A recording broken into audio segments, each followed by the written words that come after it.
Greetings, film fans. Welcome to episode 4 of the Big Reviewski with Omniplex Cinemas. My name is Eoghan Doherty, and I'm absolutely ecstatic, look at my face, to be joined by two movie maniacs this week. It is, of course, Justine Stafford and Rory Cashin. We're maniacs. Movie maniacs. What do you reckon? He's a maniac. We're going to get sued. Copyright for that. No, we're going to get sued. Definitely don't have the copyright No, for don't that. sing. That could have been any song. That's fine. But he's a maniac at the cinema, not on the floor. Yeah. Oh, So that's it's true. fine. That's true. She's got me there. Movies. She's got me there. Oh, no one shouted oi, oi, oi. I shouted movies.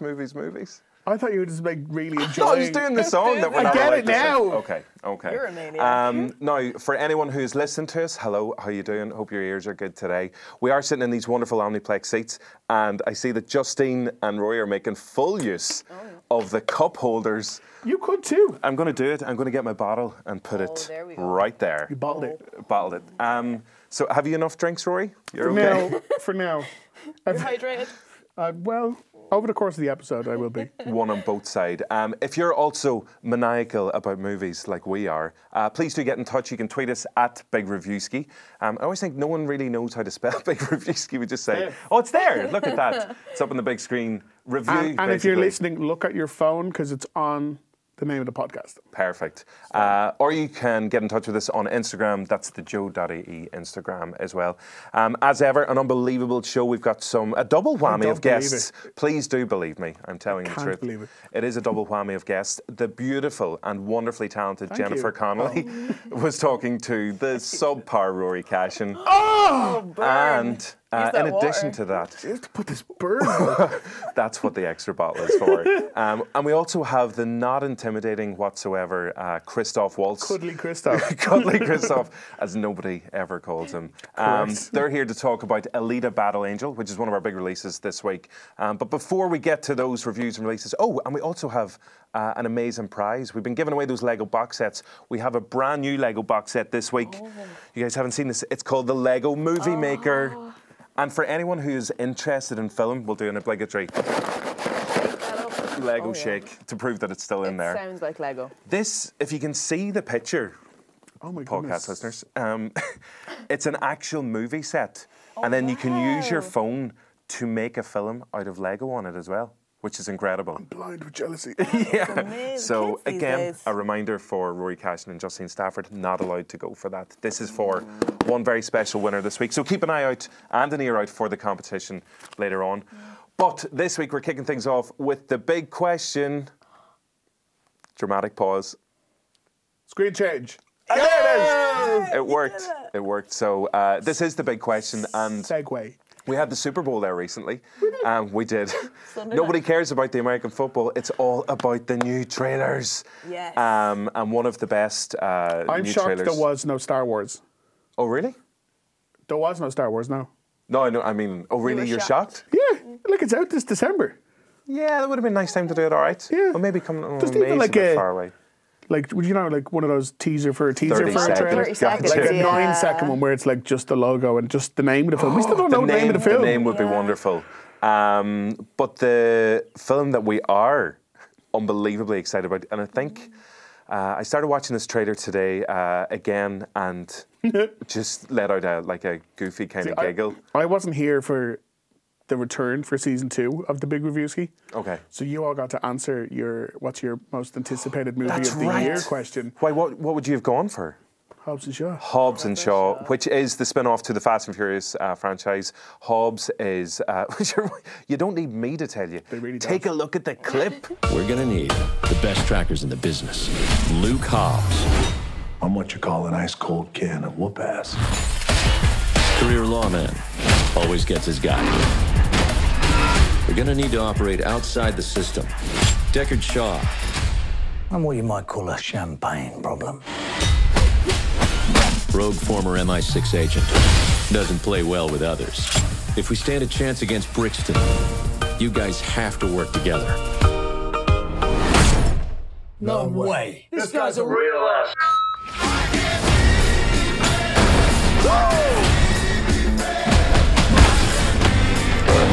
This job requires stealth.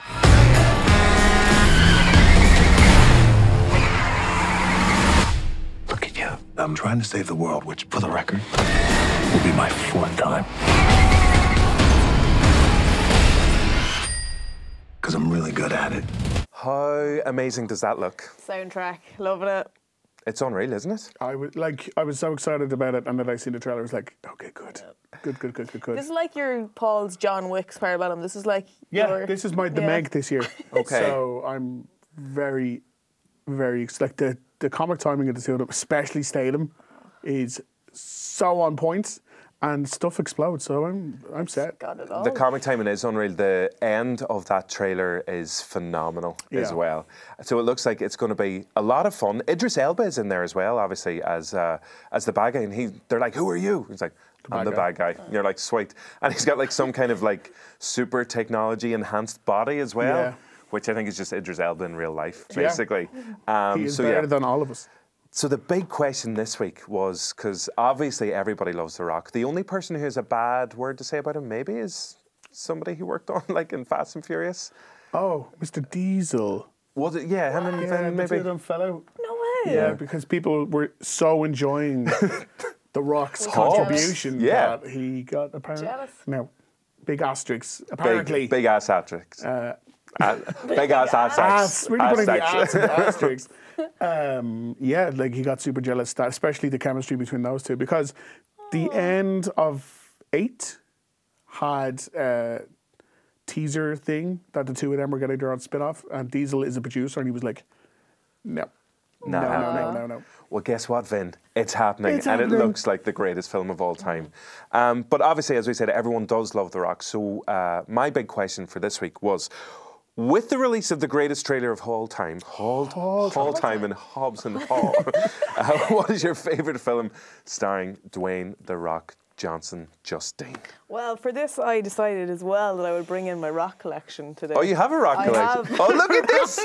This is amazing. So, you know, I have him in his early wrestling days. Nice. His later wrestling days. Of course. He's aged fantastic, can we just say. Not a fan of clothing. Definitely not. He does not need it. How long have you been collecting your rocks?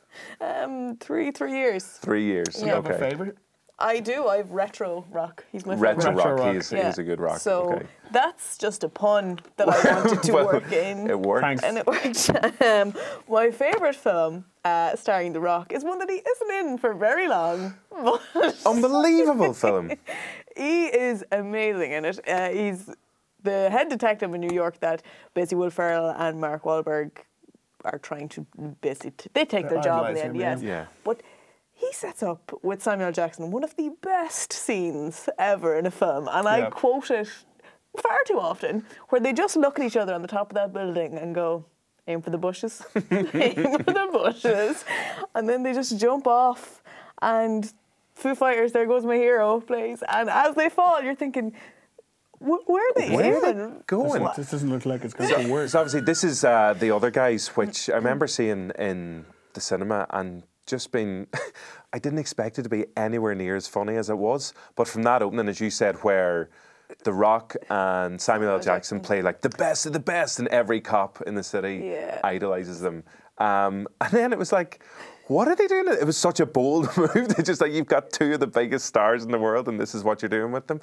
In the space of 5 minutes out of the movie. But like that movie would be nothing without The Rock. Without The Rock. So we're going, does that qualify as a... Yeah, it's a full... Absolutely. Justifying Like it. it's- I wanted to go for the other guys too. Did you go over the other I ones? didn't, no, because I thought maybe he wasn't in it. We but, had like, we have an idea Of what your you one went is. for, because I was between really? 2 films for this, I was between 2 films for this as well, and it turns out the one neither of us picked is the one we think you did pick. Okay, So you okay. better pick it. So we'll get to my one in a wee second. So the other guys, Justine, is your favourite. Yes, I just think it just hits you with that while they're falling midair.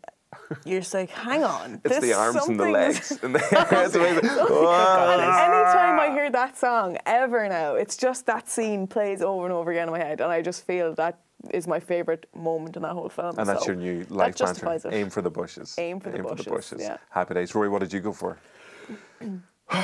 Right, because of Hobbs and Shaw, I decided not to pick any of the Fast or Fury.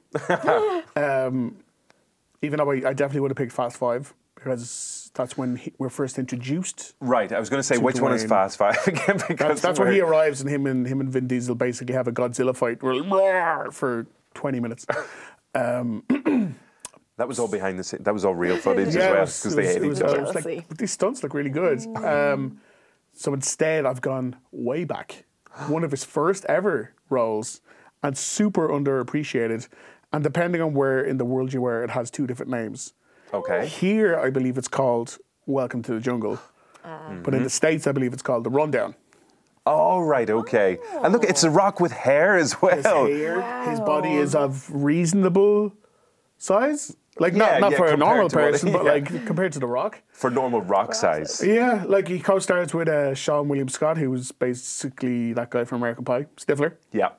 And he is hired to go down and take him back from the jungle where Stifler's just like living it up by his rich parents. And when he's down there, he discovers that there's a few other people looking for him as well. So it's this huge action comedy directed by Peter Berg, who was a good director and then started making Battleship and stuff. But it's really, really funny, quite violent.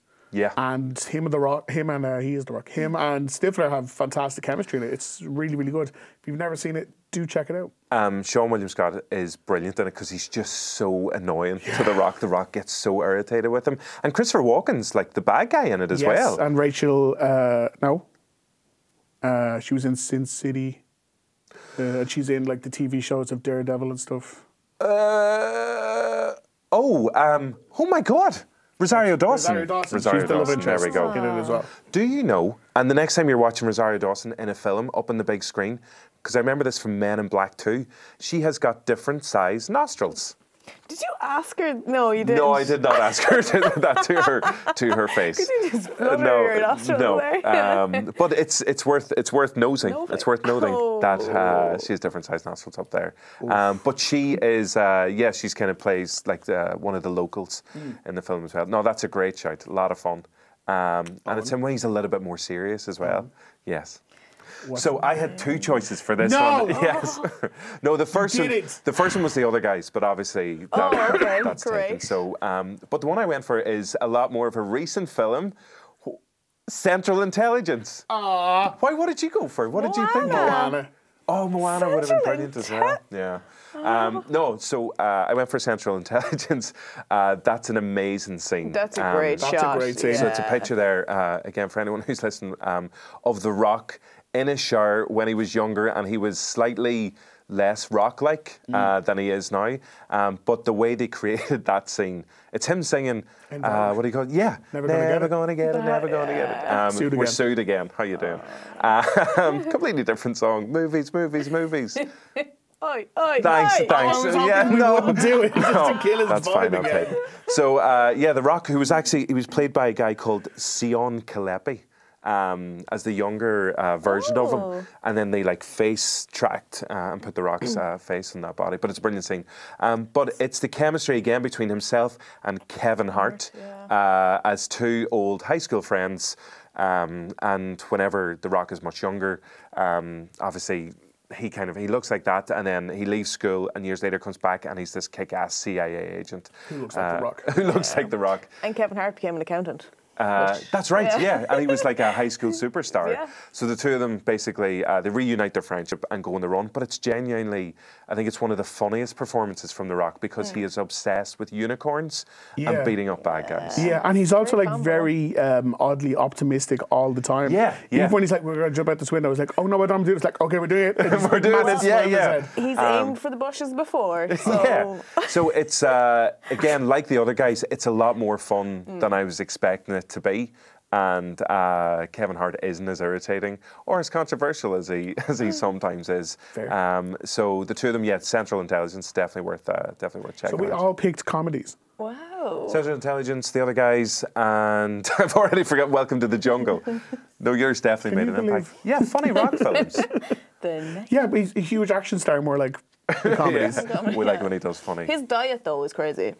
Do you ever see when he posts up about his cheat days? He will, oh my God, he'll eat a whole restaurant of Every pancakes. day is my Rock the cheat day. Same. I've seen him do unbelievable pancakes. Like just like a mountain of them. You know the whole, can you smell what The Rock is cooking? I think it was pancakes. It was pancakes. You're just lying upstairs. He's doing pancakes for breakfast. He's only doing pancakes. Pancakes. He only knows how to make one thing. So yeah, please do let us know what your favourite film is from The Rock, and if you're as excited about Hobbs and Shaw as we are, especially Rory, as you should be. You can check out the full trailer, which is up on Joe as well. When is that coming out, actually? August. Later in 2019.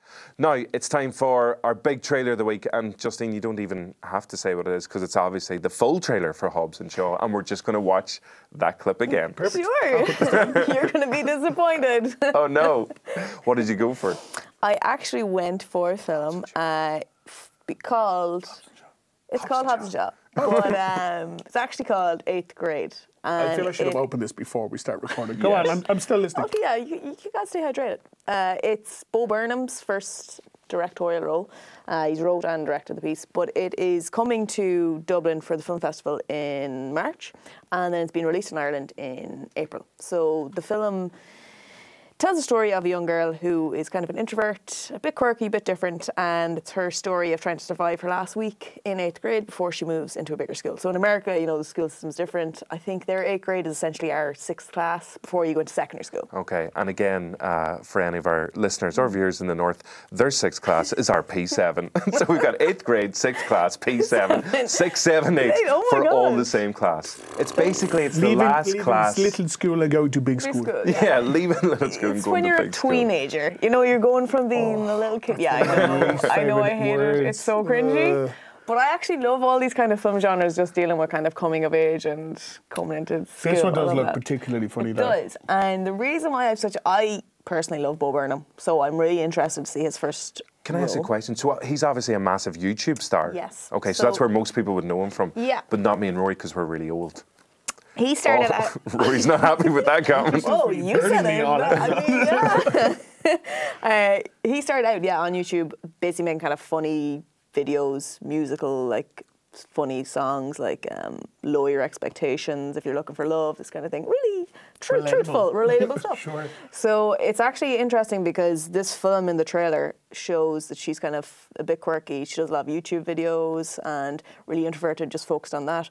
And he's done 2 Netflix specials now doing comedy, and he's kind of spoken a lot about social media and how he kind of feels it's like a prison these days, and he really regrets having such an involvement in it, and it's kind of a catch-22 because he wouldn't have gotten to where he is today without it, but equally he feels it's trapped him and he has to constantly expect it to be performing.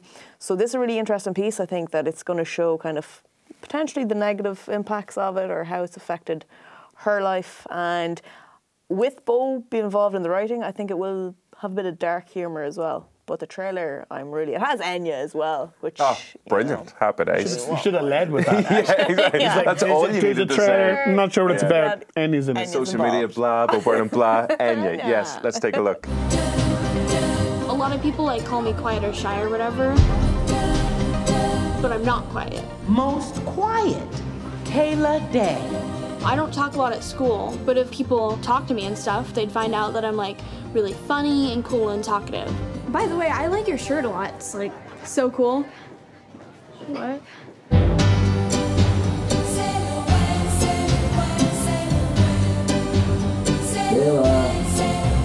One more week of 8th grade, huh? Huh? I said 1 more week of 8th grade, right? Yeah. That's crazy. Yeah, huh? I do want us to get sued for a 3rd time already, but I do want to sing Enya or Anoka Flow. Sail away. Is that what that's called? Oh. Sail away, sail away. We are getting sued. There you go. Sorted. Really good trailer. Yeah. Up on Joe if you want to see the full thing as well. So what's the wee girl called? Who's that? Elsie Fisher. She was actually in Despicable Me as one of the voice actors before. She was one of the daughters. Yes. One of the kids. Gotcha. But she actually got a Critics' Choice Award for Best Young Actress this year. And the film was it's premiered at Sundance, but also it was on Barack's list. Yes, it was on Barack Obama's list of his favourite our films. I don't know what. Favourite films of 2018. I can see the notes from here. I can do that. Favourite films of 2018 because it was released in the States late last year. This is great, Justine. Thank you very much. Happy to help. And he's in Ireland. He's coming to Ireland. He's in Burnham. He's coming to Ireland as he's coming over for the Dublin Film Festival. So he's going to be talking and doing a Q&A about the film. Happy days. Later in March. Sweet. Okay, we'll try and have him on the show. Isn't that right, Bo Burnham? Yes, definitely. And Dublin Film Festival. And Barack Obama. And Barack Obama as well. No, it looks quality, as you said, those kind of coming-of-age stories. And she looks like a really natural actor as well, with good comedy timing as well. And I suppose like working with Steve Carell on the Despicable Me films is like only going to kind of help in a massive way as well. And being directed by Bob Burnham. And having Enya run the whole way through the film. And Barack in the front row just shouting for the film. So it's all good. Yes, we can. Yeah, so that's 8th grade, which is going to be out April time? April. Okay, in Ireland, sweet. yes. Happy days. Now it's on to our big interviews. We did promise you a double whammy. And Alita Battle Angel, which is, I think it's out right now, actually. It's had one of those kind of weird releases where it's out not on a Friday, just a little bit before that. So you can go and check it out. Two of the stars of the film are Jennifer Connelly and Christoph Waltz and Rory Cashin. Oh, yeah. How are you doing? You had a chance to sit down with both of them. I did. But before we talk about the interviews, yes, how about a wee clip Let's from go the for movie? A wee clip. This is Alita Battle Angel. When I found you, your very human brain was miraculously intact. It's the loneliest feeling not to know who you are. In time, you'll remember. I remember black skies, the lightning all around me. Alita is new here. It's a harsh world down here. You gotta be willing to do what it takes. Alita, run!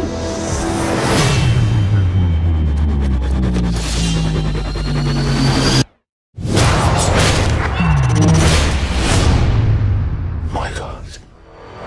Christoph Waltz does a good, my God. My God. Which is always the sign of an, Yeah. No, you have to. No, you have to do a my God. My God. That was impressive as well. Thank you. I've been working. It's always a sign of an excellent film. Whenever they have a my God moment. Morgan Freeman normally delivers them. He does a good one. Yeah, he gives good my God. But Christoph Waltz in this one, and as we said, Jennifer Connelly as well. Two Oscar winners. Yeah, what is Battle Angel about? Christoph, it's set in the future, a good bit in the future, after a kind of world-ending war. So now there's all these people who live on the surface of the planet, and they're kind of the poor people. And then there's these floating rich people cities above the poor people down below.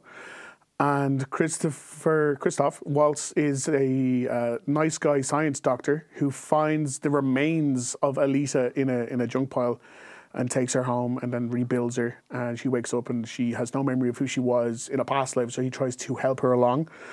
But Mahershala Ali and Jennifer Connelly have been kind of ordered to destroy her for reasons that are not made abundantly clear at the start of the film. So she's forced to defend herself and also try and figure out who she is and why she has no memory of who she is. She's got a lot on her plate. Lot on her plate. I mean, So she's like in 8th grade as well. Like she's just growing So up. young. She's a lot of stuff to deal with. She hasn't even got to social media yet. No, not yet. And what she's kind of she's part machine, so she probably has like a phone or an She's all Instagram machine. app somewhere on her. She's cyborg. Yeah. So Jennifer Connelly, obviously in there as well. And there are interviews with Jennifer, Christoph, or Christopher Waltz as Christopher well. Waltz. Christopher Waltz. Christopher Waltzer, which are up on Joe, along with, who else do we have up there? We have Alita herself, Rosa Salazar. We have her love interest in this, who's played by a guy called Eoghan Johnson. We have the director, Robert Rodriguez, and we have the producer, John Landau, who previously produced Titanic and Avatar. Right, so that lad knows what he's doing. He's made some money. He's made a lot of money. So you can check out all the reviews up on Joe, and as well as that, we'll have a bonus feature with all of the interviews there. But for now, yes, kicking things off with lovely Cole. Jennifer, J. Cole. Yeah. So she is she's won an Oscar before for A Beautiful Mind. People probably know her from the likes of Labyrinth and The Rocketeer. That was kind of where she started her career. Unbelievable. A Requiem for a Dream as well. Requiem was where she moved on to, and then she did like Dark City and Hulk and The Day the Earth Stood Still. So she's a very eclectic CV. Yeah. So I had to ask her. I asked her lots of questions, but the one you're going to hear about next is there's a long-running rumor that a very famous Disney princess is based on the aesthetic of Jennifer Connelly. So I was like, J. Cole, lay it down for me. Is this true or not? The Little Mermaid. She's half. She's yes, Ursula. No, you'll hear all about it. Plus, we a quick chat about her previous visit to Ireland because she's got Irish heritage. Cool beans. I did research. Is it true Princess Jasmine was based on Your Good Self? I have no idea. You don't know? I'm going to have to say no. I can't imagine that's actually true. I've heard that rumor. Right. But let's just leave it as maybe. I was also looking this up as well. Apparently you've got Irish heritage. I do. Where does that come from?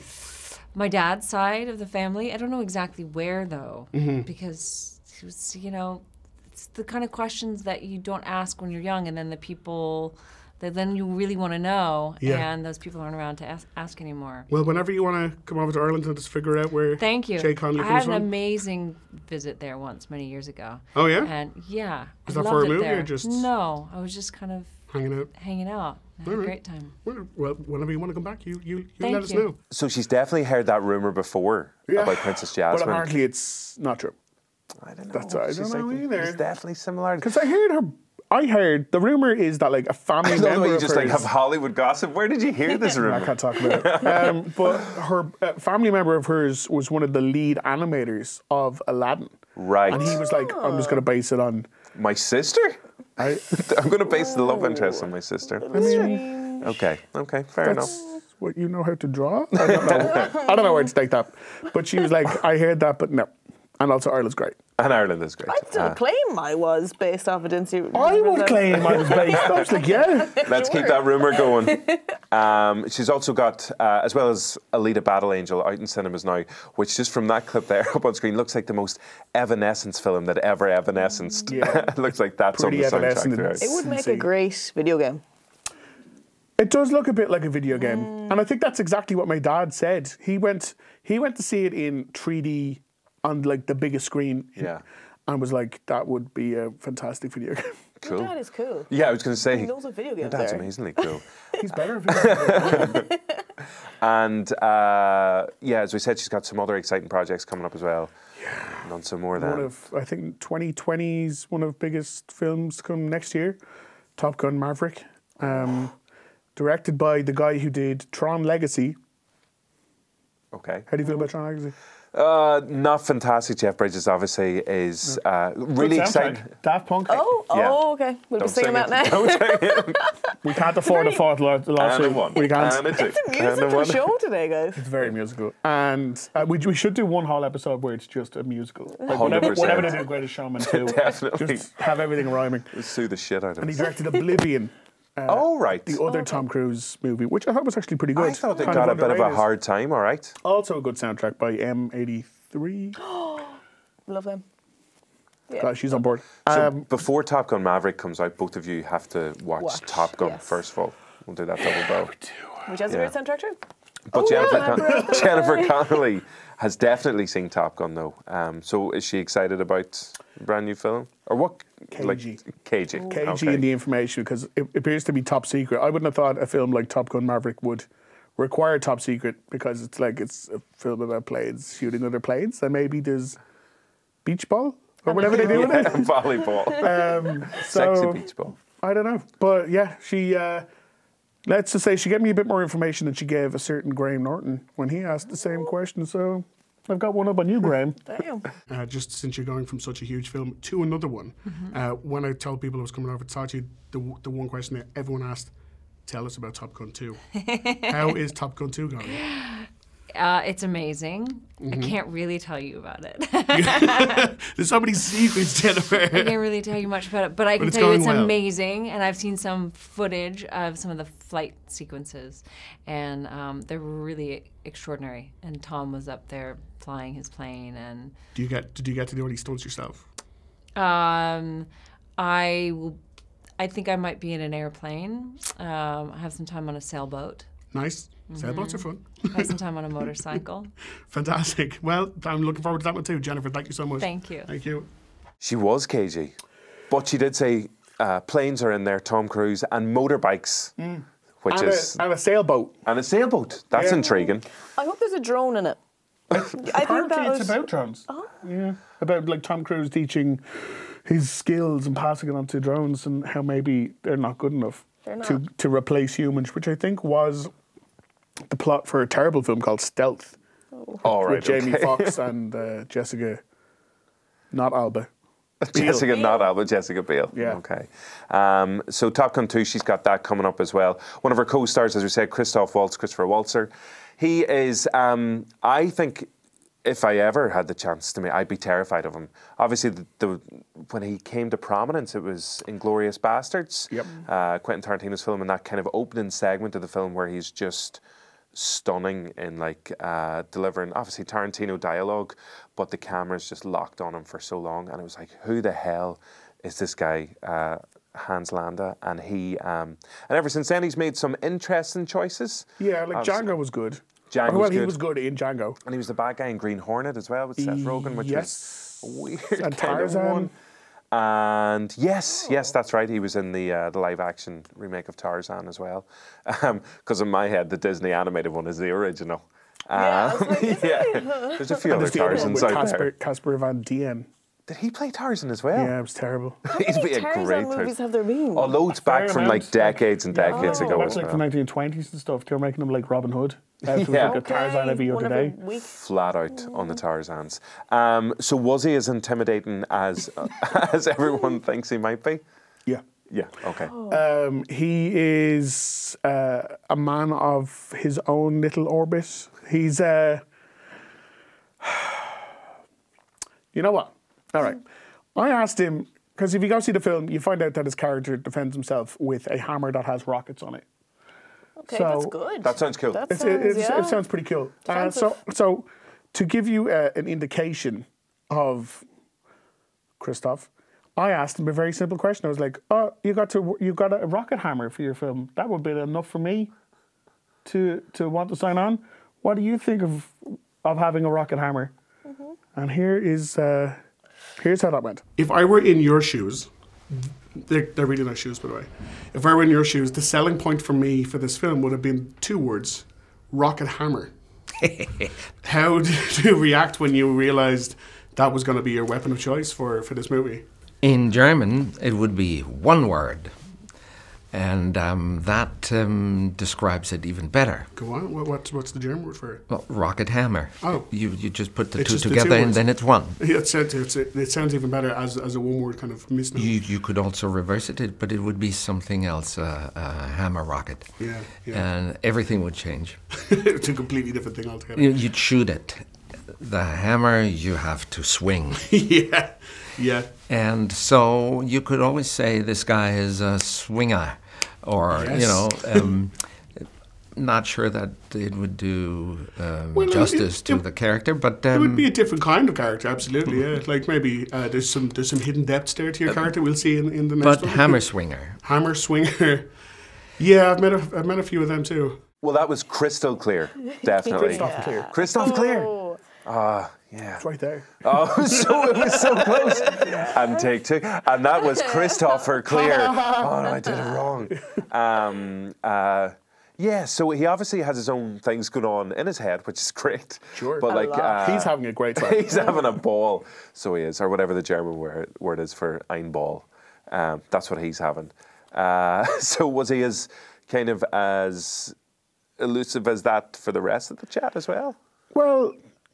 I made comparisons from his character to Dr. Frankenstein. That got kind of existential. I asked him because he's working on he's supposed to be making his directorial debut this year with a fantastic cast. I brought that up, and he literally did this. and then changed the conversation completely. That is terrifying.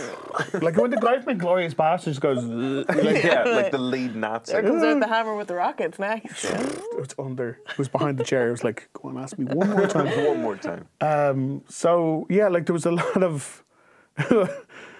Intimidating. There was a lot to take on, but like he did have some very, very nice things to say about this movie's director, Robert Rodriguez, because he is obviously really, really good friends with Quentin Tarantino. Apparently, Tarantino recommended Christoph for the role in this one, so I had to ask, as one of the few actors who has worked with both, what would either be the biggest difference or the biggest similarity between those two directors be? Because you're one of the few actors, I think, who has worked with both Tarantino and Rodriguez, and obviously they're really, really good friends. And many others. And many others. And they were as different as the two are from each other. That's what I was going to ask. To preempt your question. Yeah, because I feel, as they are good friends and they've worked previously on projects together before, was there one similarity or is there one massive difference that you were like, oh, I didn't anticipate No, well, that? the similarity is, the similarity between all great directors, that they are sharp thinkers and very attentive and thorough workers, and they pay attention to detail, and they have a real plan, and they are not there for a party. So Rodriguez and Tarantino, two hard-working lads by the sound of it. I don't know, I feel like they would be here to party. They definitely look like two lads who would be here to party. Yeah, like I'm here to party. Are you here to party? We're all down to party. So as we said, Alita Battle Angel is out right now.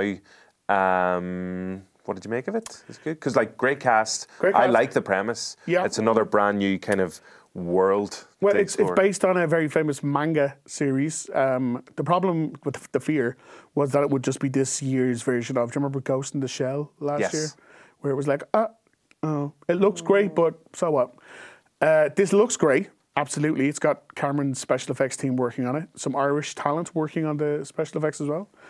The cast is great. It's a very interesting setup. And some of the action is really, really good and original as well. The problem is that over the course of the film, she keeps having flashbacks to these massive war scenes that happened previously before she lost her memory. And they look really cool and really expensive. And you're like, oh, great. And then they keep alluding to this huge war that's coming in the future. And the big bad guy who's behind that and the reasons for it. You're like, oh, that sounds great too. We're like, but why aren't we watching either of those films instead of the bit where she doesn't know anything and we don't know why any of this is happening? It is, as I said in my review, there's a very old screenwriting adage where it's like, is this the most important and interesting part of the character's life? If it's not, why are we not doing that? Looking at that, right. And that was the problem, was that it kept alluding to these way more interesting stories, but was focused on this bit. It was like, I feel we could have skipped over this bit. But they are kind of, or well, I get the impression of, because it is based, as you said, on this series of manga, is it going to, like they're hoping for sequels, obviously? Absolutely. Like in the interviews, Rosa Salazar said the character and the stuff she's most looking forward to potentially showing up for in the sequel. Rodriguez as well said if he was asked, he would come back and direct the sequel, no problem. Oh, and Cashin said that they've built this incredible real set as well that will last for years and years. Yeah, the Poor People Town will last at least 10 years, like as a town that will just stand there. Okay. Which is fantastic. And then James Cameron said that he sees this being the first of a trilogy. Because he loves his trilogies. He's got Avatar 2 to 5 to come. He never made a sequel to Titanic. All the rest of them, fine, not Titanic. Did he make a sequel to Titanic? He should do like a Starship Titanic. That would be amazing. It's a space iceberg. Titanic in space. Well, they exist. He's got the Oscar now. He doesn't need Titanic too. Because that would be the only other thing he would win it for. The only reason to do Titanic too. But yeah, because you like your safe, eh? You like your safe, eh? I don't know why Borat has come in the studio. But you were saying last week it's your jam. Was this sexy sci-fi? Sexy sci-fi is your jam. Sexy sci-fi is my jam. There's a difference. This is it's not hugely sexy, despite what's happening on screen right now. It's good. I didn't see it in 3D. I heard the 3D is the best since Avatar. It is a great spectacle. It does look fantastic. Some of the action scenes are really, really good. It's just, do you remember the Golden Compass? Yes. And do you remember the end of the Golden Compass? And it's like, you wait. Oh, you've no idea what's coming. What's coming? Wait till you see what happens. It'd be like the Fellowship of the Ring ending on the shot of Mordor burning in the distance. And then the Two Towers just never comes. Okay. Unlike Lord of the Rings, where it was like, we know the sequels are coming, they're already in production. This is going to wait to see how it does in box office. And if it doesn't, then it's just going to be this weird film with no ending. And again, I wish we had have either seen this stuff earlier or later. Just not exactly this. Well, fingers crossed, if people do go to see it, it'll do well and they can realise the rest of the stories and the rest of the world as well. Because it looks like it looks cool. And amazing. That set is there for 10 years. Yeah. What else are they doing with it? Let's get it sorted. Can we come over? Visit, that would be nice. In Texas, that's a nice place. Okay. Speaking of amazing visual spectacles, Alita, you're welcome. Alita Battle Angel isn't the only release this week. Of course, we have the LEGO Movie 2, which is a film that so many people are excited about, from little teeny tiny kids to big adult kids as well. Because we've had, obviously, the LEGO Movie with Phil Lord and Chris Miller, which was just a work of genius from a number of years ago. Awesome. They had LEGO Batman, which I loved as well. It didn't get as much love as the original one. Ninjago, which I didn't actually, they had one big screen version of that. So they're obviously doing all those spin-offs as well. But the LEGO Movie 2 is hitting cinemas this week. So as we said, excitement levels are at whatever DEFCON level we finished at last week. Oh no, we leave that. No DEFCON levels. We've just gotten over that. Yeah, so here's a little clip at the brand new sequel. Once, everything was awesome. Now, everything is bleak. Hey, Lucy, I brought you coffee. Coffee. The bitter liquid that provides the only semblance of pleasure left in these dark times. Oh my goshness. Did I interrupt you brooding just now? Times have changed. You need to change with them. We have to be tough and battle ready. Look, a shooting star, make a wish. Oh no. Hurry, the door is slowly closing. Oh, the pain. It's getting so cold. Emmett, what are you doing? Hooray! See, that wasn't so bad. Nothing got in. Ah, something got in.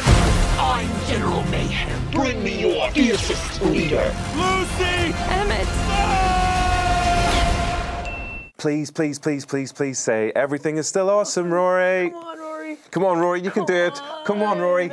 Come on. Don't do this. Okay, you can do it. You're making me feel bad. Yeah. You're making me feel bad. Should. Okay, first of all, before you get to tell us how everything is still awesome, what's the sequel about? It picks up right at the end of the first one, where those weird kind of Duplo alien things arrived, and they completely destroy the entire city that all the LEGO people have been living in.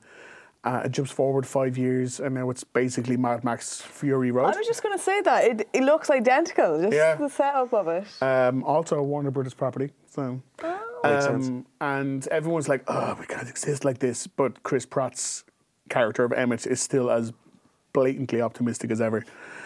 And then this spaceship arrives. General Mayhem gets out. He's voiced by Stephanie Beatriz, who plays Rosa from Brooklyn Nine-Nine. Yes. Mm-hmm. And she wants to take the leaders of the group and bring them back to the Sistar system. Sistar is sister. See? Nice. So she takes... it's funnier when you explain it like that. I think jokes are always funnier when I explain them. Yeah. Especially as a man. So she takes Lucy and a few others to the Sistar system. Emmett follows along the way. He runs into Rex Dangervest, the greatest character name of all time. So this name is phenomenal. Rex Dangervest. Danger Not Vest. for weeks, as you've been saying. I've been saying Rex Dangerfest. Dangerfest. It's like a festival of danger. That sounds interesting.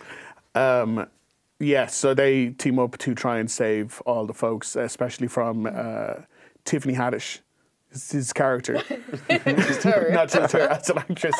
Her character, I want to see if I can get this right. Her name is Whatever. Whatever. Wannabe. And explain that one, please, Rory. Yeah. I'm not sure I get it. So that's the plot then. Happy days. Because the trailer, there's been a couple of trailers released for it. Both of them, I think, like really funny. Tiffany Haddish added to anything just is an automatic improvement. Especially for me. Especially for you. Future Mrs. Haddish. The future Mrs. Haddish.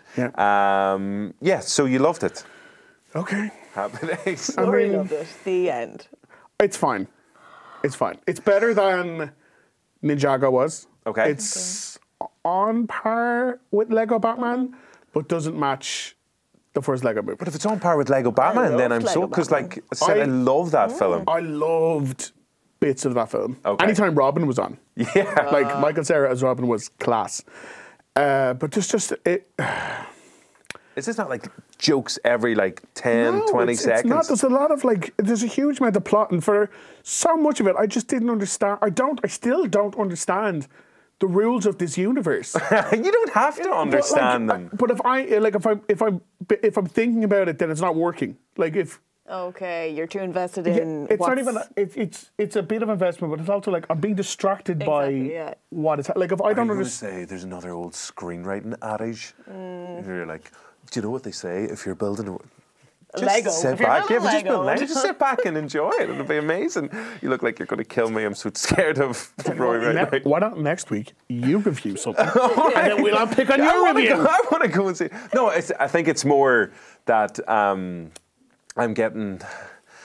I want to love this film so much. I wanted to love it. Like it's still one of my. The first one is still one of my favorite comedies of all time.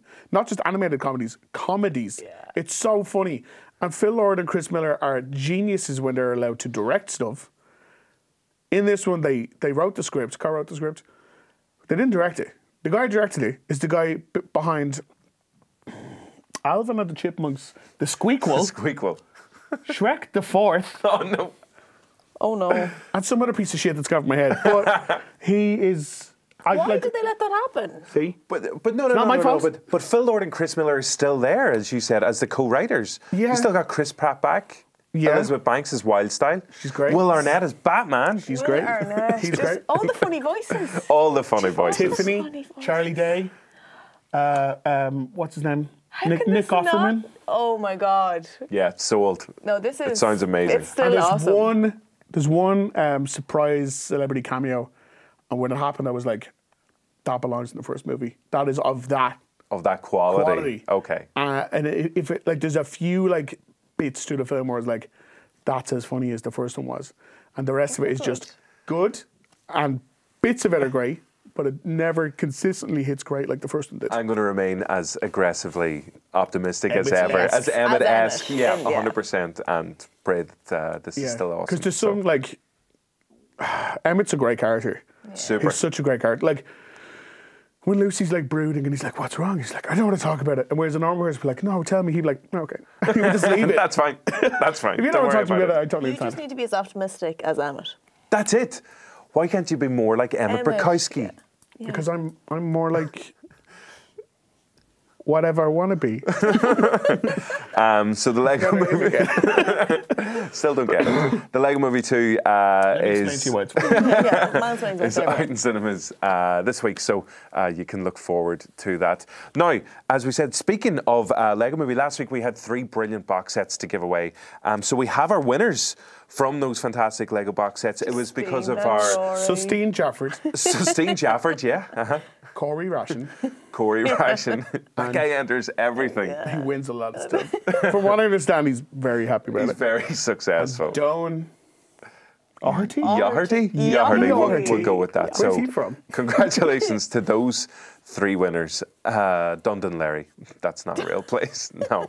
Actually, it took me like 2 full seconds to get it. I was like, Dundon. But we do, as we said, those 3 box sets are gone. So I want to say a big congratulations to Cathal Began, Jared McCormick, and Lucy Hannah, or Hannah Lucy. I'm not sure which is your first name, which is your second name.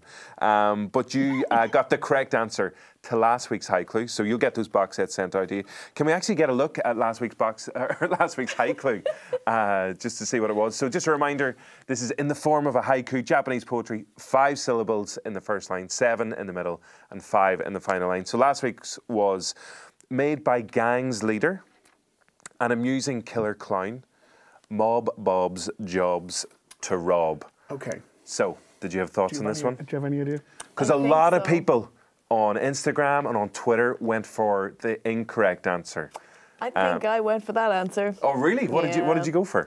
Batman. Batman. Just any Batman. Just Batman. The Dark Knight. And what did you go for, Rory? I think I did as well. Oh, really? Yeah, because made by gang's leader. Okay. Now, this is misleading because in your actual one, gangs is a capital G. Capital. Oh, okay. Okay, that's fair enough. Which made me think Gangs of New York. Okay. And made by gang's leader, Gangs of New York would have been Liam Neeson. Okay. And Okay. he was in... Oh, he was in Batman Begins. Yeah. Okay, gotcha. Killer Clown. Blah. Mob Bob's jobs to rob. Mob Bob's made me think of Eric Roberts.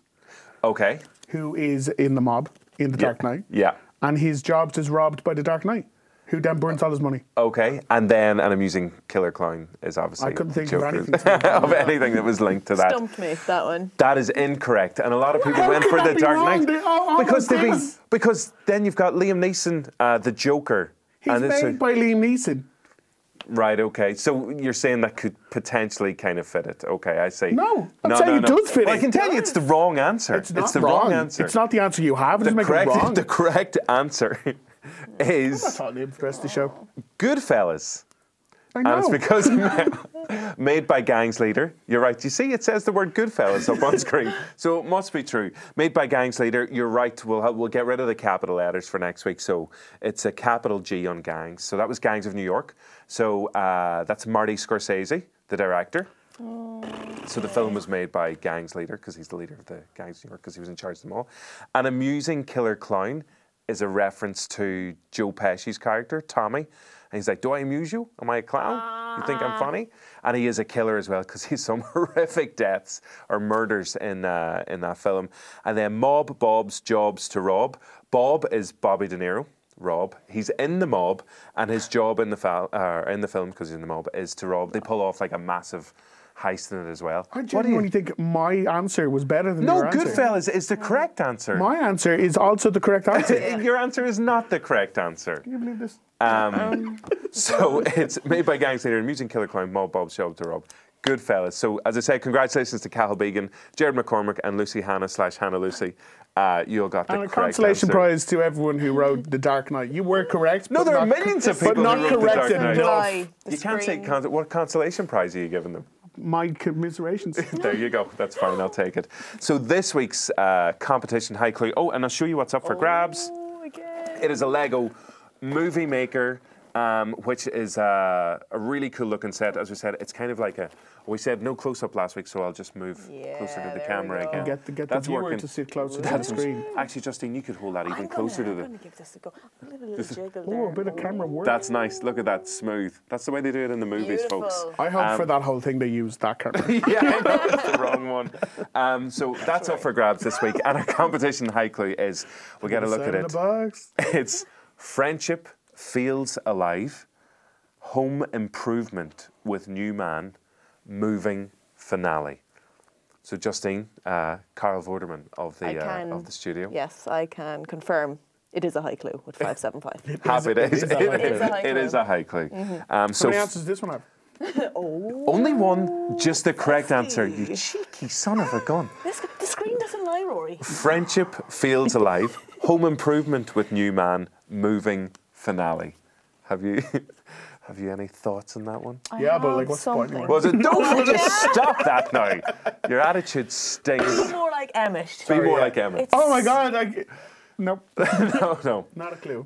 So yes, as we say, we'll put that up on Twitter, we'll put it up on Instagram as well, and it'll be up on Joe, and you can enter the competition there. So best of luck with that. And again, that's pretty much it for the show this week. What's next week? Coming soon on the Big Reviewski are some chats that we had with the stars of the LEGO Movie 2, including Chris Pratt, Elizabeth Banks, Will Arnett, and Rory's future wife, Tiffany Haddish, as well. I love her. Excited about that? Fantastic. Extremely. And we'll be chatting about If Beale Street Could Talk. Oh yes, Barry Jenkins' brand new film, and he won the Oscar for Moonlight last year. Eventually won the Oscar. Yeah. They got round to it. They got round it Scenic route. for Best Picture as well. So if Beale Scenic route Street to the Oscar. I don't want it. No, all right. That's fine. So yeah, we'll see you next week, and only one thing remains, folks.